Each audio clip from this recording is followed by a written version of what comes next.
Je ne sais pas si vous m'entendez, La musique adoucit les mœurs et la mélodie était tellement agréable que j'allais rester assis. Je vous salue dans le nom de Jésus et je suis ravi de vous revoir après quelques semaines. Mon cher pasteur, bonjour. J'ai aussi pour vous une agréable surprise, puisque ça faisait longtemps que vous ne l'aviez pas vue. Ma mère est là, je lui ai demandé de se mettre debout, que vous puissiez la saluer et d'enlever son masque pour que vous puissiez vraiment la voir entièrement. Je suis exigeant, mais c'est pour la bonne cause que vous puissiez la voir. Voilà. C'est une joie d'être dans la maison de Dieu et nous allons nous prosterner pour que Dieu puisse nous parler ce matin. Inclinons-nous. Notre Dieu, notre Père, notre Roi, nous sommes dans la joie lorsque l'on nous dit « Allons à la maison de l'Éternel ». Et il n'y a rien de mieux que de te louer, que de t'adorer, que de te révérer, que de t'exalter. Car qui est semblable à toi, magnifique en sainteté, très haut et très digne de louange? Et quelle grâce, Seigneur, tu nous fais, nous qui n'étions rien, tu nous fais être des gens de ton peuple, mis à part pour t'adorer en esprit et en vérité. Seigneur, nous t'avons entendu, Seigneur, nous t'avons parlé par le biais de nos chants, de nos prières, par nos offrandes également, Père de gloire, mais maintenant nous voulons t'entendre nous parler d'une manière spéciale. Parce que dans ce monde si bruyant, si troublé, nous voulons que ce soit toi qui nous parles par ton esprit. Parce que lorsque tu parles, il n'y a pas de confusion. Lorsque tu parles, il y a la paix. Lorsque tu parles, il y a la sécurité. Alors manifeste-toi. Là où spirituellement il y a des angles morts, là où l'être faillible que je suis peut avoir des oublis, en toi il n'y a pas d'oubli. Et quand tu parles, Seigneur, tout le monde écoute. Et tu nous édifies sur une foi qui est sainte. Alors parle, Seigneur, pas moi, mais toi seulement. Parle. Je veux disparaître à l'instant même pour que tu parles à ton peuple et que chacun ressorte avec une double portion de l'esprit édifié par ta parole. C'est notre prière au nom de Jésus-Christ. Amen. Que la miséricorde, la grâce et la paix vous soient multipliées par notre Dieu et notre Seigneur Jésus-Christ. Que la miséricorde, la grâce et la paix vous soient multipliées par notre Dieu et notre Seigneur Jésus-Christ. En ce dimanche 3 avril 2022, nous sommes maintenant à 7 jours des élections présidentielles françaises qui vont conduire à l'élection d'un président de la République pour les 5 prochaines années.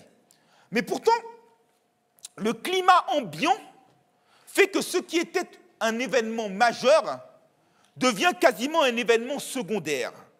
Cette année, contrairement aux élections passées, l'intérêt est moindre. Sans doute, on estime que de par les crises sanitaires ukrainiennes, la campagne électorale présidentielle passe au second plan.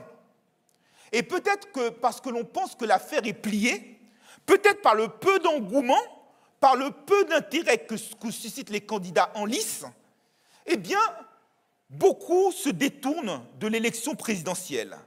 Malgré tout, nous sommes, ou du moins les candidats, sont dans la dernière ligne droite.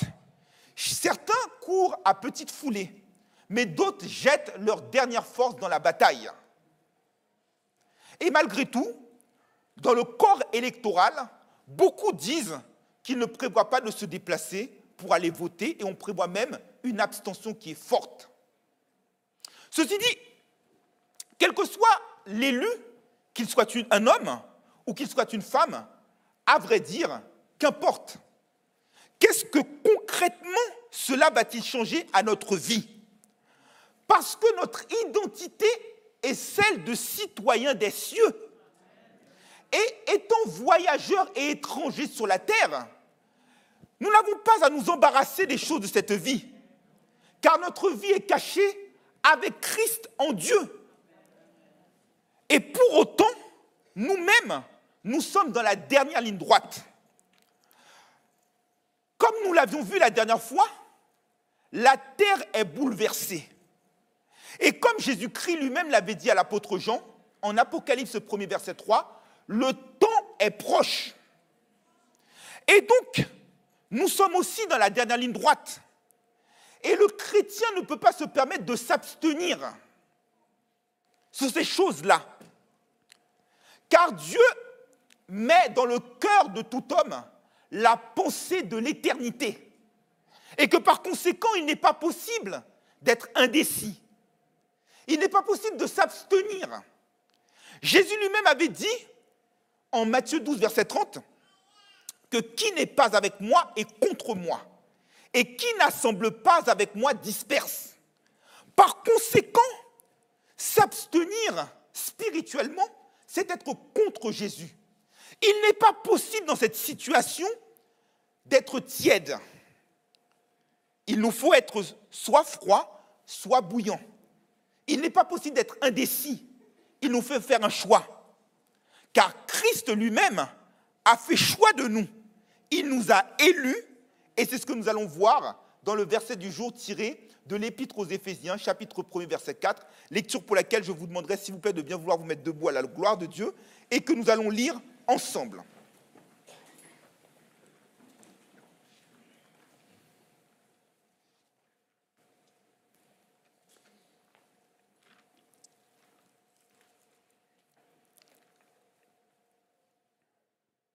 Amen, l'Église. Lisons ensemble à la gloire de Dieu. En lui, Dieu nous a élus avant la fondation du monde pour que nous soyons saints et irrépréhensibles devant lui. Répétons encore une fois. En lui, Dieu nous a élus avant la fondation du monde pour que nous soyons saints et irrépréhensibles devant lui. Amen. Amen et Amen. Que le Seigneur donne bénir cette portion de l'Écriture, prédication commune de nos âmes. Je vous remercie, vous pouvez vous asseoir. Ce matin, Dieu a un message spécial pour chacun d'entre nous. Et nous allons le voir en deux volets. Tout d'abord, nous allons voir le contexte comme d'habitude. Et dans un deuxième temps, nous allons voir l'élection et sa conséquence. Le verset du jour est tiré de l'Épître aux Éphésiens, qui a été écrit par l'apôtre Paul. L'apôtre Paul a fondé l'église d'Éphèse lors de son second voyage missionnaire, comme cela est relaté en Actes 18, versets 18 à 20. Ensuite, il a laissé derrière lui Priscille et Aquilas, et par la suite, Apollos, selon Actes 18, verset 26, qui était un homme qui était versé dans les Écritures, s'est joint à cette équipe. L'apôtre Paul était revêtu de la puissance de l'Esprit. Et étant revêtu de la puissance de l'Esprit, il a accompli des miracles qui fait que toute personne qui touchait son vêtement était guérie. Et la puissance de Dieu, forcément, exacerbe la puissance de Satan qui veut se révolter comme il l'a toujours fait. Et un homme qui était nommé Démétrius, qui vendait des statues à l'effigie de Diane, ou Artémis dans la mythologie, qui était une déesse de la guerre, eh bien, a considéré que Paul était un séditieux, Paul était un subversif, et que Paul troublait l'ordre public à Éphèse. Et il troublait notamment le culte qui était apporté, en plus d'Artémis, qui était apporté à Diane, et également à Aphrodite. Et par conséquent, Démétrius va causer une émeute au sein d'Éphèse. Et Paul va s'éloigner. Par la suite, Paul va se diriger vers Jérusalem. Et avant de se diriger vers Jérusalem, il va faire escale à Milet. Et il va rencontrer pour la dernière fois les responsables de l'église d'Éphèse. Et il va les avertir de leur rôle d'évêque, de surveillant de l'église, à savoir qu'ils doivent veiller sur eux-mêmes, mais également veiller sur le troupeau que Dieu s'est acquis par le sang de son Fils, de telle sorte qu'il soit pur du sang de tous. Et il les a avertis en leur disant qu'il sait qu'après son départ, des loups cruels vont s'infiltrer, y compris pour troubler le troupeau de Dieu.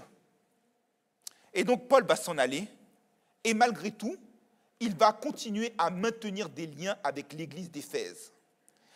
L'église d'Éphèse avait un témoignage qui fait que sa foi selon Éphésiens 1er, verset 15, était reconnu dans le monde entier.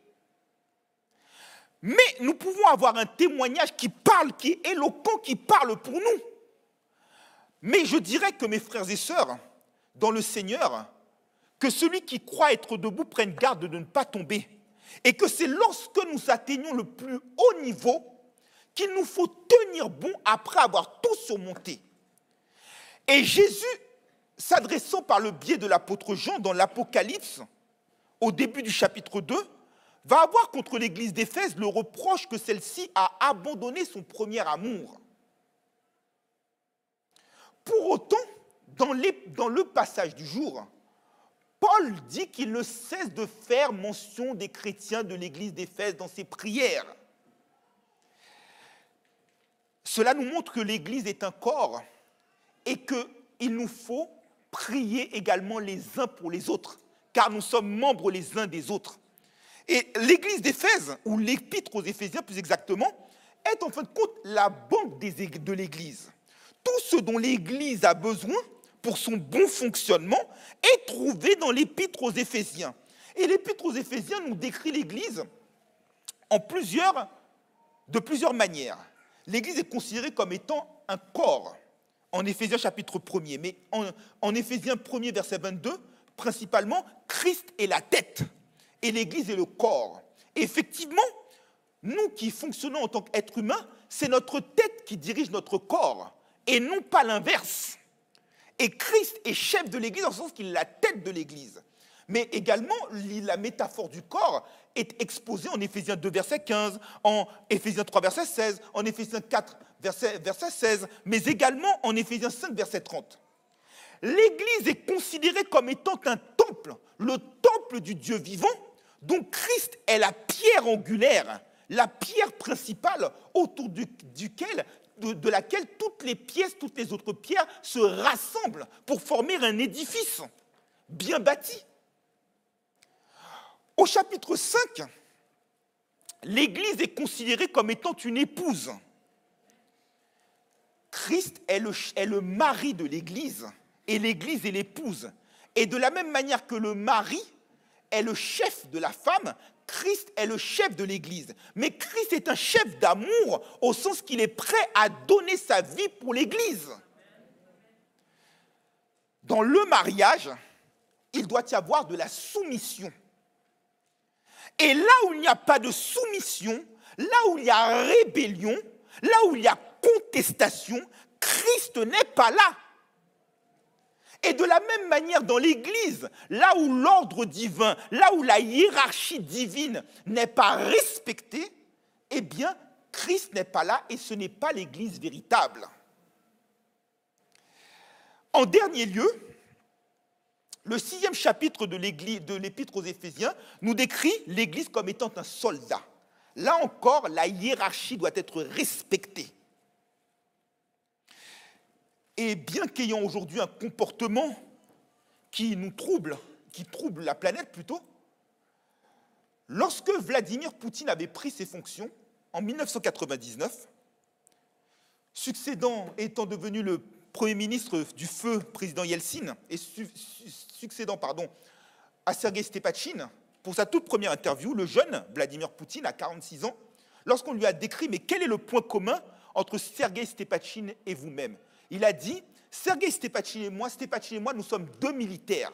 Donc nous exécutons les ordres qui nous viennent de l'autorité supérieure. Le soldat de Christ doit respecter l'ordre qui lui vient de l'autorité supérieure, à l'image de Josué qui s'était prosterné devant le chef de l'armée de l'Éternel. Et il en est de même pour le soldat qui doit respecter les consignes, avoir l'équipement militaire adéquat pour aller au combat.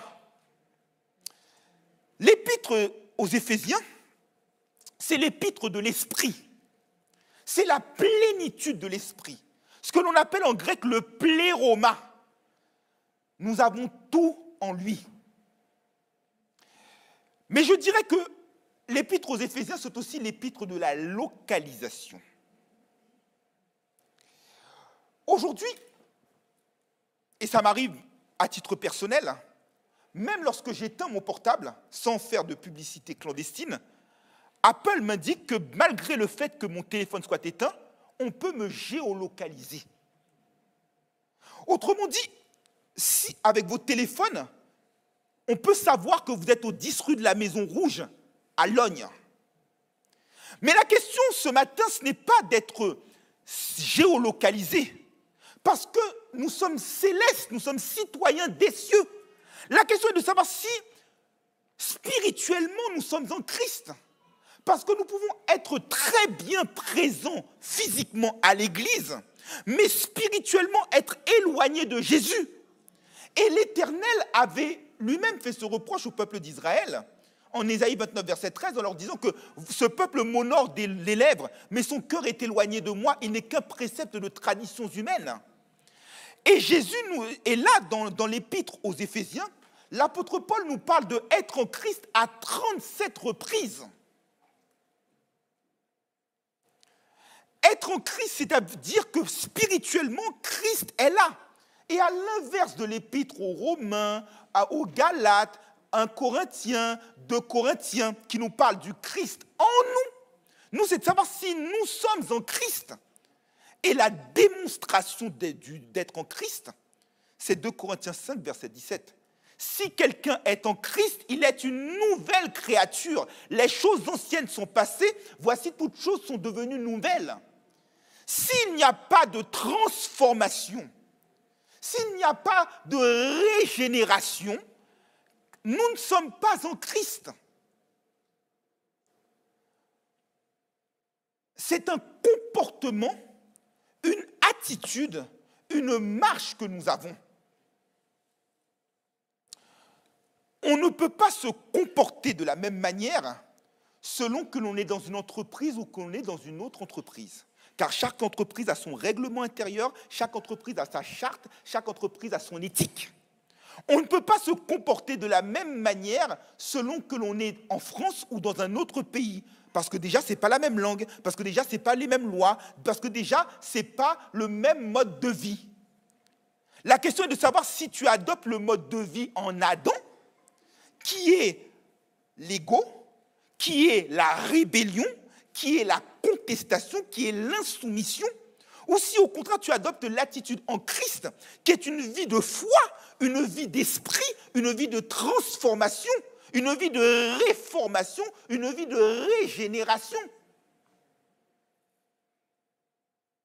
Parce que pour pouvoir bénéficier des bénédictions, il faut être bien positionné. Il y a des bénédictions que tu rates dans ta vie, c'est parce que ton positionnement n'est pas bon. 2 exemples concrets. Lorsque Jésus-Christ a fait son ascension, 40 jours après la résurrection, il a dit aux disciples, restez là à Jérusalem jusqu'à ce que vous receviez l'Esprit. Si les disciples avaient bougé d'un pas, d'un millimètre, ils seraient passés à côté de l'Esprit. À l'inverse, Dieu a dit à Abraham en Genèse 12, verset 1er, quitte le pays où tu es, va, et je ferai de toi une grande nation. Autrement dit, il y a des bénédictions que Dieu a pour toi, c'est parce que tu restes dans ton cocon. Tu as tes repères, tu as tes habitudes, tu restes coincé dans ton mode de fonctionnement et tu ne veux pas évoluer.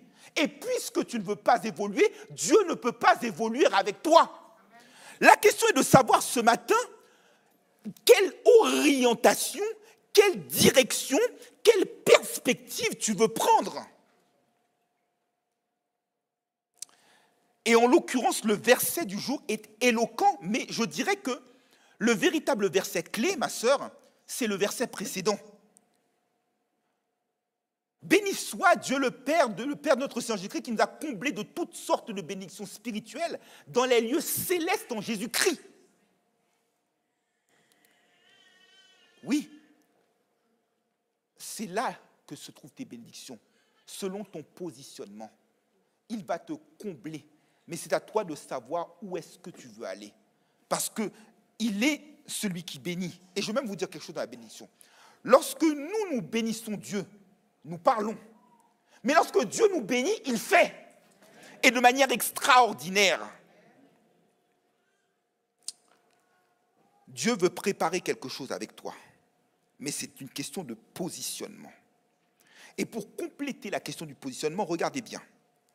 Dans l'Épître aux Éphésiens, il nous cite le verbe marcher à 8 reprises. Mais là encore, il y a une progressivité. En Éphésiens 2, verset 6, il nous fait asseoir ensemble dans les lieux célestes en Jésus-Christ. Et à partir, en fin de compte, l'Épître aux Éphésiens comporte 2 parties. Une partie théorique, les 3 premiers chapitres, et une partie pratique. Il y a une partie théorique où tu dois t'asseoir pour recevoir l'enseignement, être discipliné. Il te fait asseoir ensemble dans les lieux célestes en Jésus-Christ. Et après, à partir du chapitre 4, il te fait marcher. Comment il te fait marcher? Éphésiens 4, verset 1er à 16. Il te fait marcher dans l'unité. Éphésiens 4, verset 17, jusqu'à Éphésiens 5, verset 20, il te fait marcher dans la pureté. Éphésiens 5, verset 21, jusqu'à Éphésiens 6, verset 9, il te fait marcher dans l'harmonie. Et à partir de Éphésiens 6, verset 10, il te fait marcher dans la victoire. Autrement dit, il y a une progressivité. Et malgré le fait, et l'illustration, c'est d'ailleurs l'apôtre Paul est à ce moment-là prisonnier dans les prisons à Rome. Il est dans les épîtres qu'on appelle de la captivité, comme Colossiens, Philippiens, Philémon et Éphésiens. Mais pour autant, dans la mesure où Paul marche dans la puissance de Dieu, il n'est pas le prisonnier de Néron, il est le prisonnier de Jésus-Christ.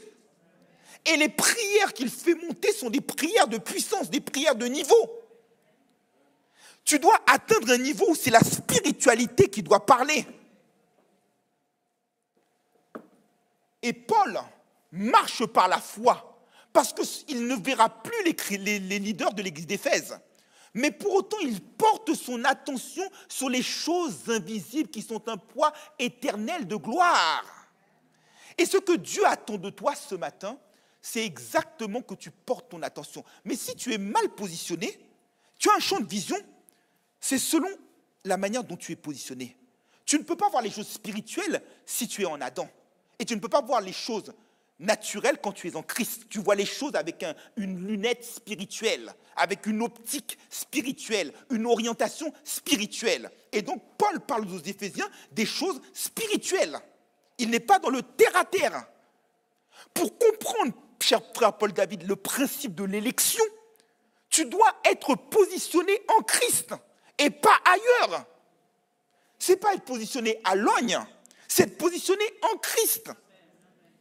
Et lorsque tu es positionné en Christ, tu comprends les bénéfices de l'élection, et c'est ce qui va faire l'objet de la deuxième et dernière partie de notre prédication.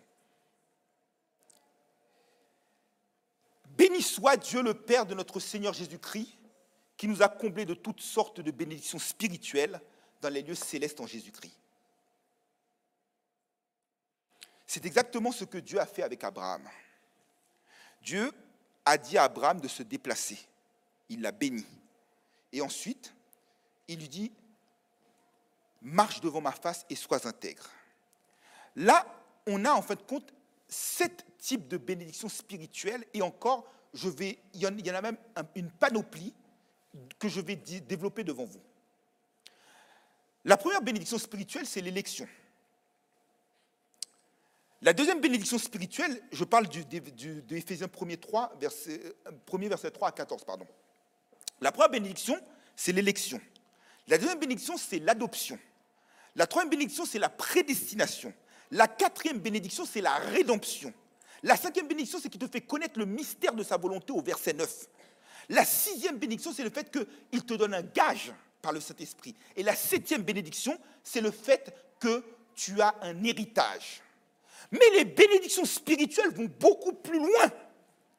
Parce que c'est un statut spirituel que tu as l'élu, comme l'élu de la République, c'est un statut. Ensuite, à côté du statut, Dieu donne les dons spirituels. Apôtres, prophètes, évangélistes, pasteurs, docteurs, dons de libéralité, dons de guérison, dons de foi. Et il te donne aussi les armes spirituelles pour combattre. Et il te donne le fruit spirituel pour t'immuniser contre le péché. Mais pour que tu puisses avoir tous ces dons-là, il faut d'abord que tu sois élu. L'élection, c'est la bénédiction qui est à l'origine de toutes les autres bénédictions. Et vous remarquerez que dans le verset du jour, il nous est dit que dès avant la fondation du monde,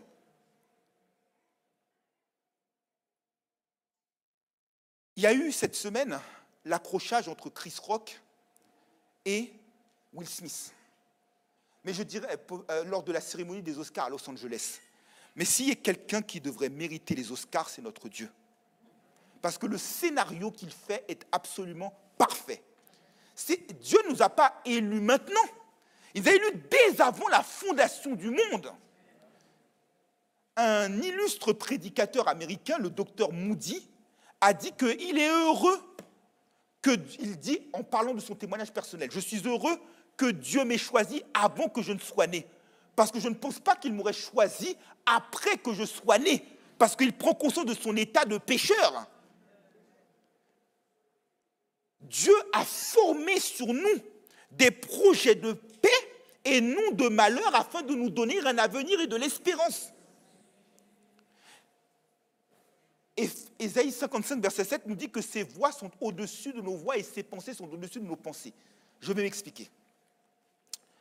Nous voyons à l'instant présent. Le passé est derrière nous, on ne peut plus y revenir. Le futur, nous n'avons pas de prise sur le futur. Mais nous ne pouvons que, pas contrôler, mais observer le temps présent. Dieu, lui, est hors du temps. Le temps passé l'appartient. Le temps présent est à lui et le temps futur est à lui. Et regardez une chose. Il nous a élus dès avant la fondation du monde pour que nous soyons saints et irrépréhensibles. Des versets 3 au verset 6 de l'Épître aux Éphésiens, c'est le temps passé, c'est Dieu. Du verset 6 au verset 11, la rédemption, le fait qu'il nous fasse connaître le bon conseil de sa volonté, c'est le temps présent. Le gage et l'héritage qu'il nous donne, c'est le temps futur. Dans le passé, c'est Dieu qui a fait son intervention, Dieu le Père. Dans le présent, c'est Dieu le Fils qui fait son intervention. Et dans le futur, c'est le Saint-Esprit. C'est exactement ce qu'il faut à l'Église. Dieu a planifié pour l'Église dans le temps passé. Dans le temps présent, le Fils a payé pour l'Église. Et dans le temps futur, le Saint-Esprit nous protège. Eh bien, c'est exactement ce qui se passe là. Dès avant la fondation du monde. Jérémie en Jérémie 1er, verset 5, il nous a dit que Jérémie a été établi, avant même qu'il soit dans le ventre de sa mère, Dieu l'a établi pour devenir prophète des nations. Dans le psaume 139, David dit qu'il reconnaît la grandeur de Dieu et que chacun des jours de sa vie était inscrit sur un livre avant même qu'il n'existât. Tout est planifié. C'est pourquoi nous pouvons chanter, nos lendemains sont assurés. Et c'est pourquoi aussi nous pouvons nous émerveiller et nous dire que, oh, quand je songe au sublime mystère, qu'un Dieu si grand a pu penser à moi et que son Fils est devenu mon frère et que je suis l'héritier du grand roi. Dieu a planifié tout cela pour nous. Et regardez comment Dieu l'a planifié de façon extraordinaire. Le plan bâti, l'architecte compétent, il n'y a rien à ajouter ni à retirer. Regardez bien. Christ lui-même, avant la fondation du monde, s'était donné en sacrifice. 1 Pierre 1, verset 19. Nos noms sont inscrits dans le livre de vie avant même que nous ne soyons nés. Apocalypse 13, verset 8.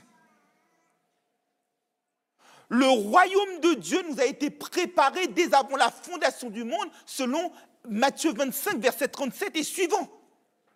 C'est que ce sont des choses qui sont préparées. Dès avant la fondation du monde, Dieu avait déjà planifié, c'était déjà réservé un peuple. Nos lendemains sont assurés, nous n'avons pas à nous inquiéter. Parce qu'il avait déjà planifié tout cela pour nous. Il nous a élus. Il nous a choisis. Mais il ne nous a pas élus n'importe comment. Ce n'est pas un vote qu'on fait à la va-vite. Ce n'est pas un vote qu'on fait parce qu'il a voulu nous choisir contre Satan. On parle de vote utile, mais le vote utile, c'est ce que Dieu a fait. Mais écoutez bien, il nous a choisis en Christ. Christ lui-même, c'est décrit en citant le prophète Ésaïe en Matthieu 12, verset 18, comme étant le serviteur que Dieu a choisi. Mais ça suppose que pour que tu puisses bénéficier de cette élection, que tu sois non pas en union, comme on dit par erreur, mais en unité avec Christ. Je m'explique. Dans une union, c'est deux personnes différentes avec des antériorités différentes, une histoire différente, une vie différente, qui se retrouvent ensemble, mais qui pour autant peuvent avoir des divergences d'appréciation, des différences de vue, des différences tout court. Dans une unité, il n'y a aucune distinction entre l'un et l'autre. Par exemple, ce verset qui est affiché là-haut, l'apôtre Paul nous dit que ce n'est plus moi qui vis, c'est Christ qui vit en moi. Et ma vie dans la chair, je la vis dans la foi, dans le Fils de Dieu, qui m'a aimé et s'est donné en rançon pour moi. Paul est en unité avec Christ. Et donc, il ne fait qu'un, il est véritablement en Christ et Christ est en lui. Et par conséquent, il bénéficie de l'élection. Parce que l'élection est christocentrique. Dieu ne te choisit pas ailleurs. Dieu te choisit parce que tu es en Christ, parce que tu es une nouvelle créature, parce que tu es régénéré.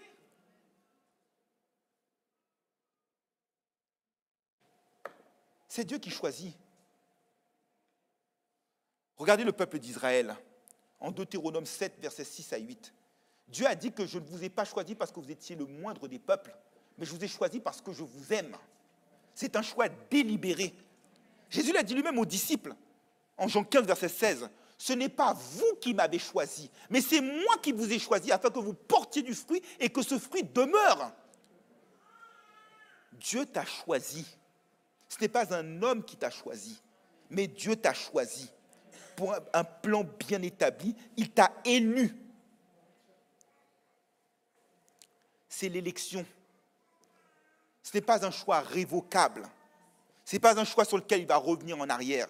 Car les appels et les dons de Dieu sont irrévocables. Et de par son élection, tu ne manques de rien parce que nous dit Colossiens 2, verset 10, nous avons tout pleinement en lui. Élu de Dieu. Et il nous dit clairement, je vous ai élu, je vous ai choisi. Mais l'élection a un but. L'élection a une orientation. On élit un président de la République, par exemple, pour assurer l'unité de la nation,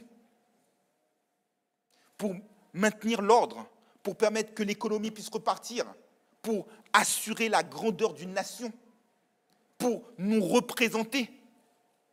Là, le but est clairement établi. Nous avons été élus dès avant la fondation du monde pour que nous soyons saints et irrépréhensibles.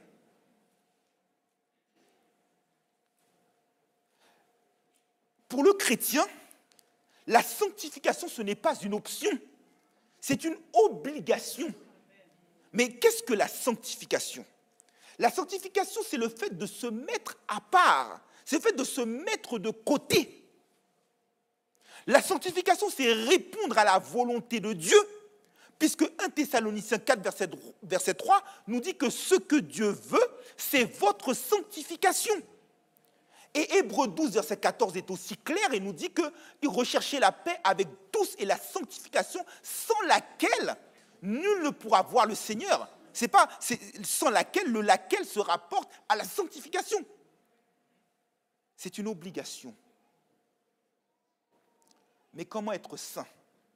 La sanctification a 3 dimensions. Il y a la dimension positionnelle.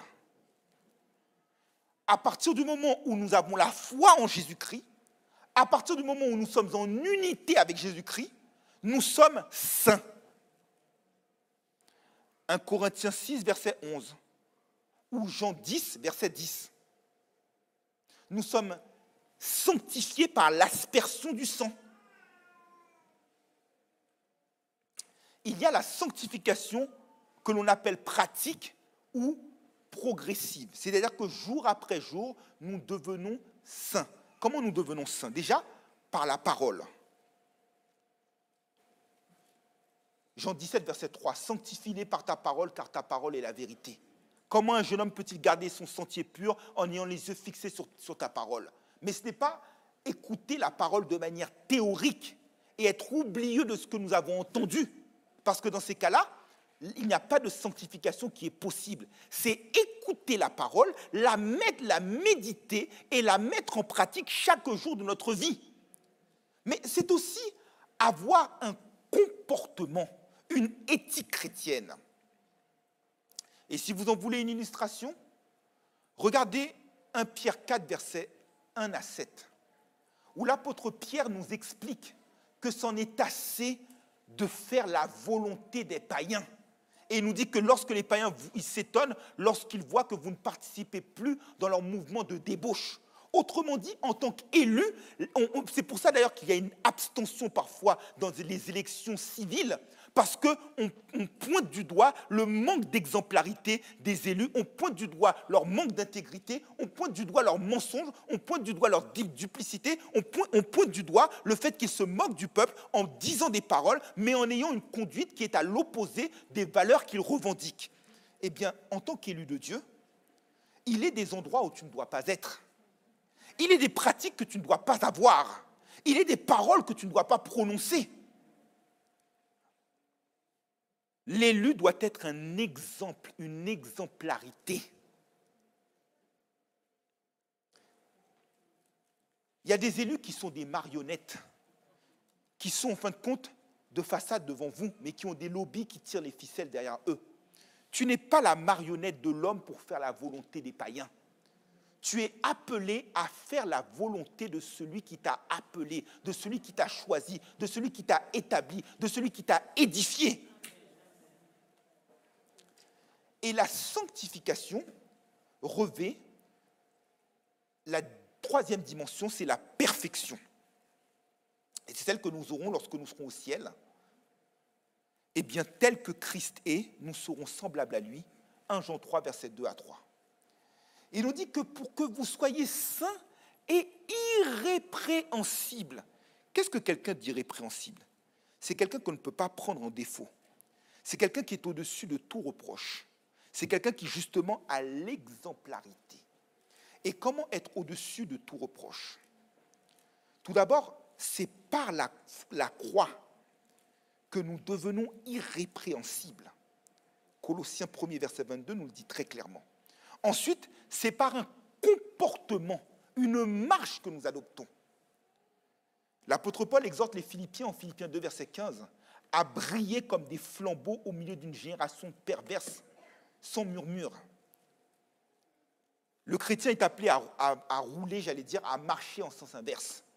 Parce que parfois, il est des païens qui ne viennent pas à l'église, qui ne croient pas en Dieu, parce que la seule Bible qu'ils voient, c'est nous. Mais que notre comportement ne reflète pas l'identité que nous revendiquons, ne reflète pas l'identité que nous proclamons. Nous ne brillons pas, nous ne sommes pas une lumière. Et la lumière doit briller, parce que si vous êtes dans une pièce fermée où il fait noir, il suffit juste d'avoir une petite lampe de poche, et cette lampe de poche suffit à éclairer la pièce. La lumière doit chasser les ténèbres. Mais elle ne doit pas couvrir les ténèbres, elle doit chasser les ténèbres. Et pourtant, beaucoup de chrétiens, parfois par leur comportement, ne brillent pas comme des flambeaux. Mais au contraire, ce sont des lampes qui sont cachées sous le boisseau, qui parfois cachent leur identité de chrétien et qui ne font pas briller la lumière à laquelle ils ont été appelés. L'élection a aussi pour but que nous portions du fruit. Et Jésus l'a bien dit, ce n'est pas vous qui m'avez choisi, mais c'est moi qui vous ai choisi, Jean 15, verset 16, pour que vous portiez du fruit et que ce fruit demeure. Tu ne peux pas porter du fruit artificiel. Tu dois porter, n'oublie pas le thème, la thématique de l'année 2022, C'est que tu es un arbre planté près d'un courant d'eau qui donne son fruit en sa saison, dont le feuillage ne se flétrit point, tout ce qu'il fait lui réussit. Tu ne peux pas être un élu stérile. Chacun vote pour qui il veut. Mais certains cherchent à esquiver leur bilan, cherchent à esquiver le débat. Quand tu es un élu chrétien qui porte du fruit, tu n'es pas en train d'esquiver le débat. Tu mets ton bilan sur la table. De telle sorte que lorsque tu es pesé, à l'image de Daniel 5, verset 27, que tu ne sois pas trouvé comme étant léger. Les fruits qui doivent être posés sur la balance doivent avoir du poids. Et le chrétien doit porter du fruit et ce fruit doit demeurer. Quel type de fruit? Fruit digne de la repentance, premier point. Deuxième point, fruit de l'esprit, Galates 5, 22, 23. Fruit de sainteté, Romains 6, verset 22. Fruit de lumière, Éphésiens 5, verset 8. Fruit de louange, Hébreux 13, verset 15. La sagesse que tu développes en toi, Jacques 3, verset 15 et 16. Tu ne peux pas être un chrétien qui ne porte pas de fruits. C'est au fruit qu'on reconnaît l'arbre. Tout bon arbre porte de bons fruits. Et si tu ne portes pas de bons fruits, tu seras coupé, tu seras jeté au feu, tu seras déchu de ton élection. Tu deviendras inéligible. Quel type de fruits portes-tu? Combien d'âmes as-tu amené à Christ? Un élu est chargé d'attirer d'autres électeurs, d'élargir le socle électoral, sa base électorale. Mais toi, combien d'âmes as-tu amené? Peux-tu te vanter comme l'apôtre Paul en 1 Corinthiens 16, verset 14, comme ayant des prémices de fruits d'Achaïe? Parce que le quatrième trait de caractéristique de l'élection, c'est que tu dois, nous dit 1 Pierre 2, verset 9, nous sommes une race élue. La race élue, elle est appelée à proclamer les vertus de celui qui a fait passer des ténèbres à sa merveilleuse lumière. Donc tu dois être quelque part, en tant qu'élu, tu dois être un militant, tu dois être un évangéliste. Un militant met en avant les qualités de son parti. Nous sommes du parti de Dieu. Et pour amener d'autres personnes, mais est-ce que tu proclames la vertu de celui qui t'a fait passer des ténèbres à sa merveilleuse lumière? Est-ce que tu as un témoignage qui vient refléter la gloire de celui qui t'a choisi? Le chrétien ne peut pas être un élu inactif, il ne peut pas être un élu planqué. Parfois, il y a des élus qui arrivent, qui demandent à être élus, je vais faire, qui ne font rien, et qui, le mandat d'après, demandent à être réélus. Si tu ne portes pas de bons fruits, si tu n'es pas productif, tu ne pourras pas franchir un autre cap avec le Seigneur. C'est ce qu'il te demande ce matin. Et parmi les traits de caractère aussi de l'élu, l'élu aussi doit porter un vêtement qui reflète sa gloire, qui reflète, son statut. Vous remarquerez que les maires, notamment lorsqu'ils font des cérémonies particulières, ils ont leur écharpe bleu, blanc, rouge. Il te fait comprendre qu'il est maire. Les députés, parfois, ils ont leur écharpe. À son vêtement, tu reconnais tout de suite que c'est un élu. On dit que l'habit ne fait pas le moine, mais là, en l'occurrence, ça permet de t'identifier. Quel type de vêtements portes-tu?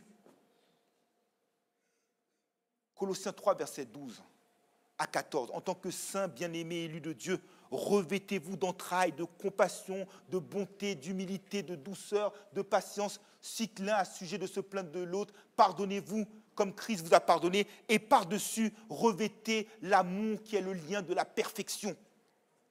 On va rentrer dans le détail. Des entrailles, ça veut dire qu'au plus profond de toi-même, tu dois avoir ce trait de caractère. Parce que la manière dont tu t'habilles détermine ta personnalité. Ton trait de caractère, compassion. Mon frère est dans la douleur, nous sommes membres les uns des autres, je dois souffrir avec lui. On ne peut pas être comme on est chez nous, où parfois on dit « Ah, je te l'avais dit, je le savais ». Ou sinon tu dis, ah oui, que Dieu te bénisse, et dès que ça lui arrive, tu es content. Les entrailles de compassion. La bonté, c'est éviter de blesser l'autre avec tes paroles. Parfois, tu as une langue, c'est pas une langue qui sert à louer Dieu, c'est une langue qui fonctionne comme un venin de serpent. Tellement tu dis des choses blessantes avec ta bouche. Et je dirais même que les paroles font plus mal que les coups. Je prends un exemple. Si je prends une claque à l'instant même, la claque va me faire mal 10 secondes. Mais il y a des paroles que tu prononces, elles font mal 10 ans. Humilité. J'avais prêché ça dimanche dernier dans une autre assemblée. Beaucoup trop d'orgueil dans nos églises. Beaucoup trop d'hommes, qui ont tendance à se donner trop d'importance dans le travail de Christ. Mais je réfléchissais à ça dans la semaine. Nul, vous m'entendez bien, nul n'est indispensable dans le travail de Dieu. Dieu utilise qui il veut. Dieu travaille avec qui il veut. Il a même dit que si les hommes ne l'adorent pas, il va faire les pierres l'adorer. On a tendance à se donner trop d'importance dans les églises, à se croire incontournable, à se croire indispensable, à revendiquer des titres. Comme je l'avais dit ici même, il y a à peu près 2 ans, moi, je préférerais être à l'image de Noé, être un prédicateur de la justice. Et comme pasteur, tu avais dit que toi, tu voudrais qu'on te dise que tu es un homme selon le cœur de Dieu. C'est ça que tu dois rechercher, c'est l'humilité, c'est le brisement, c'est le dépouillement. Christ lui-même s'est humilié. Il a pris la forme d'un serviteur, nous dit Philippiens 2, versets 5 à 11. Il n'a pas revendiqué son titre, bien qu'étant à égalité avec Dieu. Les titres, trop de titres, bishop, prophète, docteur, ça sert à quoi? Parfois, il y a des serviteurs de Dieu, Dieu leur donne un talent, mais ils sont trop hautains avec le talent que Dieu leur donne. Et ils écrasent tout le monde. Non, l'humilité, c'est que je regarde ma sœur Séphora, c'est ça? Au-dessus de moi-même. L'humilité, c'est prendre l'exemple de Christ qui n'avait pas hésité à laver les pieds de ses disciples. L'humilité, c'est de regarder les intérêts des autres au-dessus des miens. Ce n'est pas prendre toute la place, toute la part du lion. Revêtez-vous d'entrailles de douceur. Là encore, il y a des chrétiens, mais ce n'est pas possible, c'est comme des bêtes. Tu ne peux pas parler avec le frère, tu ne peux pas parler avec la sœur. Tu lui parles, c'est comme si tu marchais avec des œufs, parce que pour un rien, il est capable d'exploser. Qui dirige ta vie? Philippiens 4, verset 5 nous dit que votre modération soit connue de tous les hommes. Le Seigneur est proche. Et celui qui se met en colère n'accomplit pas la justice de Dieu. C'est de l'abondance du cœur que la bouche parle. Ta brutalité montre que dans ton cœur, il y a un problème. Tu ne peux pas parler avec le frère, tu ne peux pas parler avec la sœur. Elle est pour un rien, elle est capable d'exploser. Non, non. La vie est dure, je ne dis pas non, mais tu es un chrétien. Donc, tes paroles doivent être assaisonnées de sel. Tu peux entendre une prédication qui ne te fait pas plaisir, mais que dit l'apôtre Jacques? Jacques 1, verset 21 et suivant. Recevez avec douceur la parole qui est plantée dans vos cœurs. Dans le même ordre d'idées, il y a quelques années, je vais vous donner une illustration, dans une autre église, pas ici évidemment, il y avait eu un fidèle qui avait été pris en flagrant délit d'adultère. Et qu'a fait le leader spirituel? Il l'a tabassé. Non. Vous qui êtes spirituel, nous dit Galates 6, verset 2, redressez le pécheur avec un esprit de douceur. C'est normal. L'exhortation, c'est quoi l'exhortation? C'est que tu me redresses avec un esprit de douceur. Tu vas me dire, écoute mon frère, d'après tel verset, c'est ça que tu ne dois pas faire. Et regardez bien, Proverbe 25, verset 22 nous dit qu'une parole douce peut briser des os, mais une réponse dure excite la colère. Tu sais quoi, tu peux amener quelqu'un où tu veux en faisant preuve de douceur, avec une politesse. Tu vois, arrondir les angles, tu vas le piloter comme tu veux. Mais quand tu arrives avec brutalité, tu excites la colère de l'autre. Trop de chrétiens sont sauvages, trop de chrétiens sont brutaux. Tu dois faire preuve de douceur. Les béatitudes nous disent heureux les débonnaires car ils hériteront de la terre. Compassion, bonté, humilité, douceur, patience. L'élu de Dieu doit faire preuve de patience. Persévérer. C'est par la persévérance qu'on hérite des promesses. Et trop souvent, parce que vous savez pourquoi? Parce qu'on est dans une société de rapidité. Micro-ondes, pasteur, fast-food.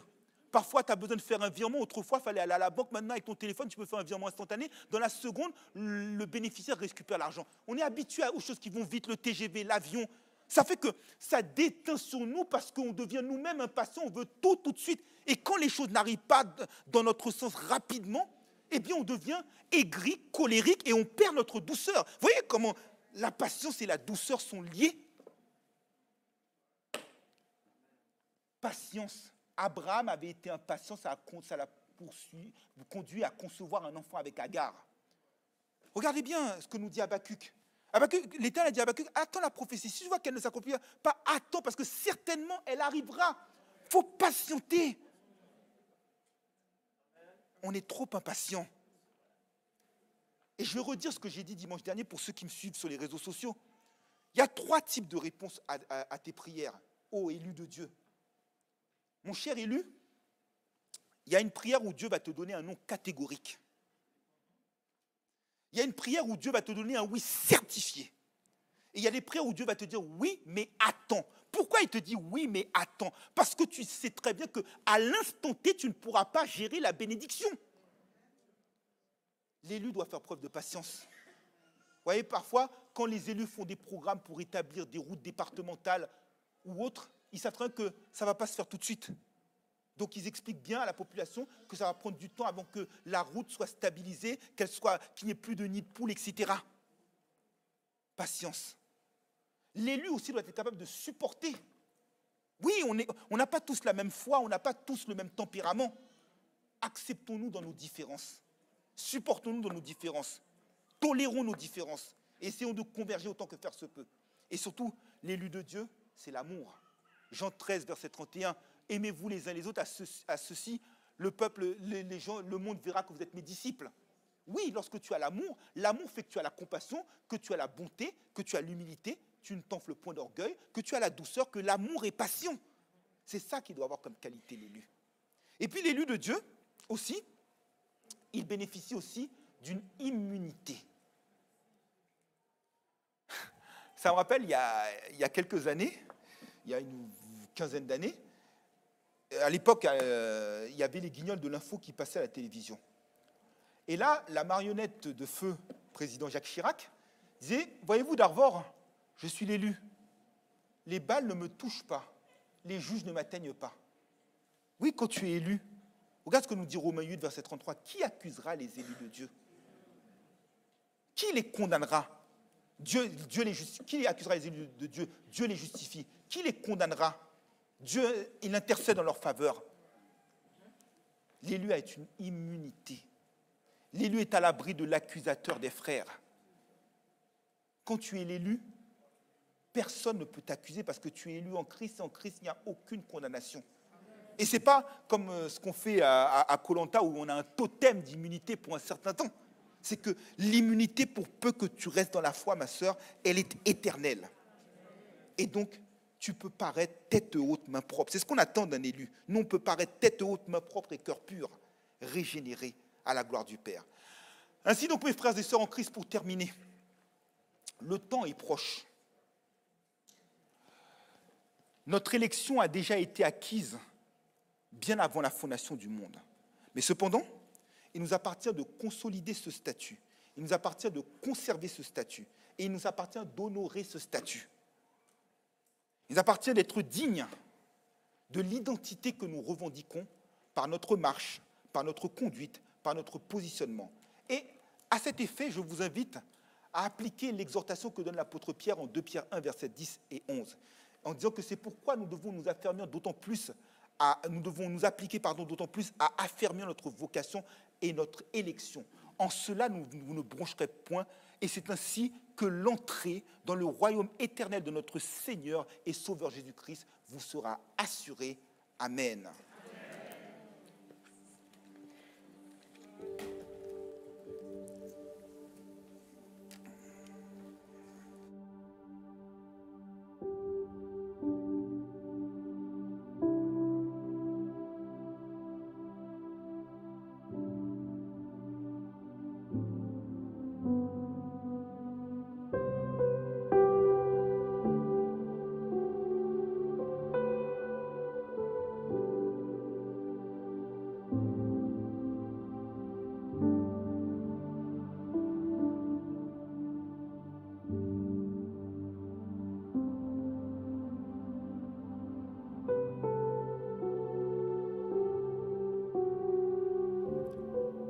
Notre positionnement rendu possible par l'œuvre de la croix. Jésus-Christ